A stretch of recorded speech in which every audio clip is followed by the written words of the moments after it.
ಓಂ ಶ್ರೀ ಗುರುಭ್ಯೋ ನಮಃ. ಆತ್ಮೀಯ ಶ್ರೀ ಬಸವೇಶ್ವರ ಜ್ಯೋತಿಷ್ಯ ಯೂಟ್ಯೂಬ್ ಚಾನಲ್ ಪ್ರೀತಿಯ ವೀಕ್ಷಕರಿಗೆ ನನ್ನ ನಮಸ್ಕಾರಗಳು. ಕರ್ಕಾಟಕ ರಾಶಿಯ ಅಕ್ಟೋಬರ್ ತಿಂಗಳ ಮಾಸಿಕ ಭವಿಷ್ಯವನ್ನು ನೋಡ್ತಾ ಇದ್ದೀವಿ. ಅಕ್ಟೋಬರ್ ತಿಂಗಳಲ್ಲಿ ಶರಣ್ ನವರಾತ್ರಿ ಬರ್ತಾ ಇದೆ. ಜೊತೆಗೆ 11ನೇ ತಾರೀಕು ಆಯುಧ ಪೂಜೆ ಬರ್ತಾ ಇದೆ. 12ನೇ ತಾರೀಕು ವಿಜಯದಶಮಿ ಹಬ್ಬ ಬರ್ತಾ ಇದೆ. ಶರಣ್ ನವರಾತ್ರಿ ಶ್ರೀ ದುರ್ಗಾ ಪರಮೇಶ್ವರಿ ಸದಾಕಾಲ ನಿಮಗೆ ಆಯುಷ್ ಆರೋಗ್ಯ ಸಕಲ ಸಂಪತ್ತುಗಳನ್ನು ಕೊಡಲಿ ಅಂತ ಆ ಭಗವತಿಯಲ್ಲಿ ಪ್ರಾರ್ಥನೆಯನ್ನು ಮಾಡುತ್ತಾ ಈ ತಿಂಗಳ ಗ್ರಹ ಪರಿಸ್ಥಿತಿಯನ್ನ ನಾವು ತಿಳಿದುಕೊಂಡು ಬರೋಣ.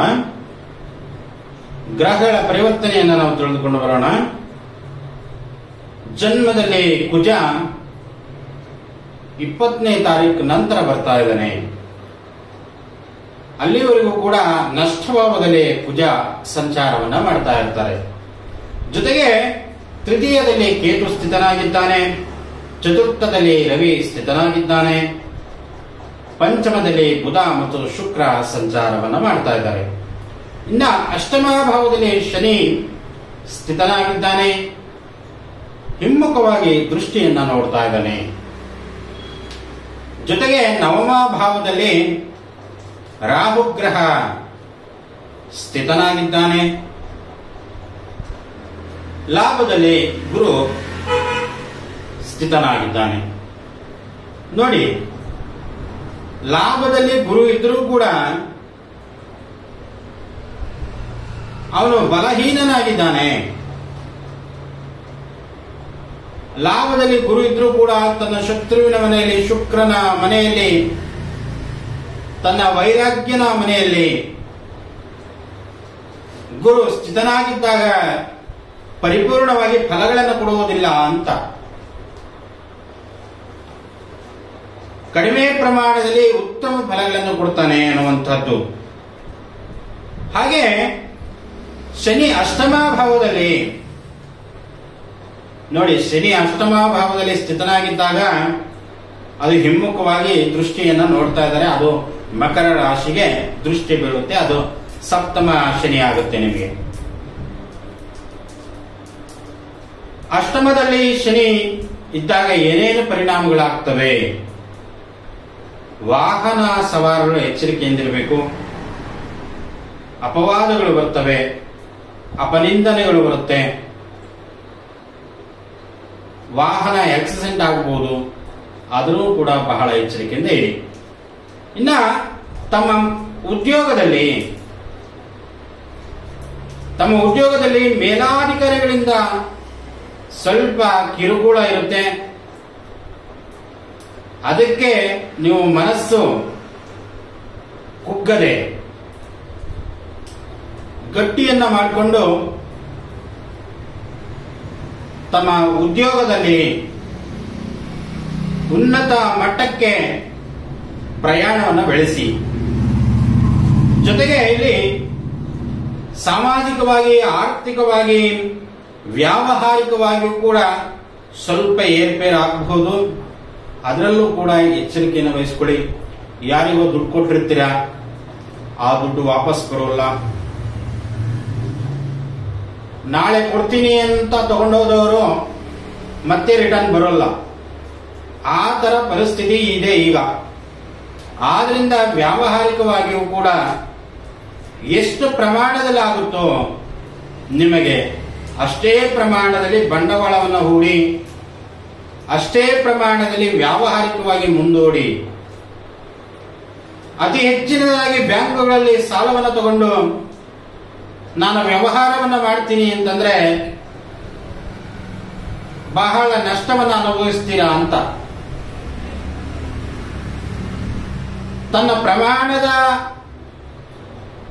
ತನ್ನ ಪ್ರಮಾಣ ಎಷ್ಟಿರುತ್ತೋ ಅಷ್ಟೇ ಪ್ರಮಾಣದಲ್ಲಿ ನಾವು ಕೆಲಸವನ್ನ ಮಾಡಬೇಕು. ಹಿಂದೆ ಹಾಸಿಗೆ ಇದ್ದಷ್ಟು ಕಾಲು ಚಾಚು ಅಂತ ಹೇಳೋರು. ಹಾಗೆ ನಮ್ಮ ಶಕ್ತಿಯ ಪ್ರಮಾಣ ಎಷ್ಟಿರುತ್ತೋ ಅಷ್ಟೇ ಪ್ರಮಾಣದಲ್ಲಿ ನಾವು ಯಾವುದೋ ಒಂದಕ್ಕೆ ಪ್ರಾಡಕ್ಟ್ಗೆ ನಾವು ಬಂಡವಾಳವನ್ನು ಹೂಡ್ತಾ ಇದ್ರೆ, ಅಥವಾ ಹಾರ್ಡ್ವೇರ್ ಅಂಗಡಿ ಮೇಲೆ, ಕಬ್ಬಿಣ ಅದಿನ ಮೇಲೆ, ಅಥವಾ ಸಿಮೆಂಟ್ ಮೇಲೆ ನಾವು ಬಂಡವಾಳವನ್ನು ಹೂಡ್ತಾ ಇದ್ರೆ ಅದಕ್ಕೆ ಲಾಭ ಆಗುತ್ತೆ, ನಷ್ಟ ಆಗಲ್ಲ. ಆದರೆ ತರಕಾರಿ ವ್ಯಾಪಾರಸ್ಥರು ಅನೇಕರು ಬಂದು ನನ್ನನ್ನು ಪ್ರಶ್ನೆ ಮಾಡ್ತಾರೆ, ಸ್ವಾಮಿ ಇವತ್ತು ನಾವು ಟೊಮಾಟೊ ತಗೊಂಡಿದ್ದೀವಿ,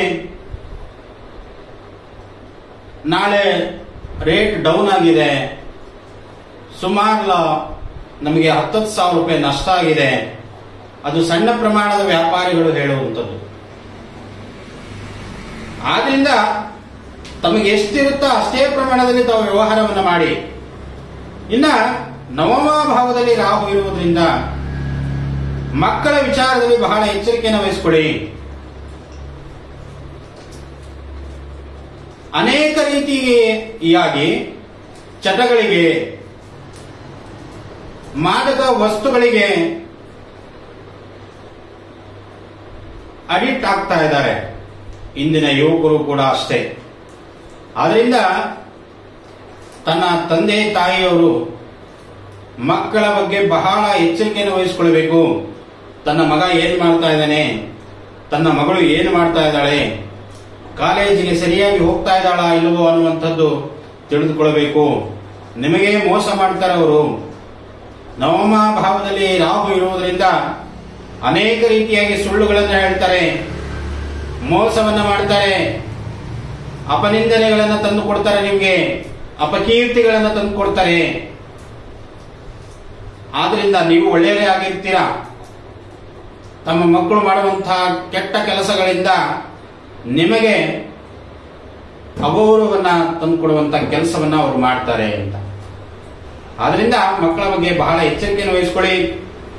ಹಾಗೆ ನೋಡಿ, ಬುಧ ಪಂಚಮ ಭಾವದಲ್ಲಿದ್ದಾನೆ, ಅದು ಕುಜನ ಮನೆಯಲ್ಲಿ. ಕುಜ ಮತ್ತು ಬುಧ ಇಬ್ಬರು ಶತ್ರುಗ್ರಹಗಳು. ತನ್ನ ಶತ್ರುವಿನ ಮನೆಗೆ ಬಂದಾಗ ಬುಧ ಬುದ್ಧಿಯನ್ನ ಕೆಡಿಸುವಂತ ಕೆಲಸವನ್ನ ಮಾಡ್ತಾನೆ. ಜೊತೆಗೆ ಶುಕ್ರನು ಕೂಡ ಇದ್ದಾನೆ.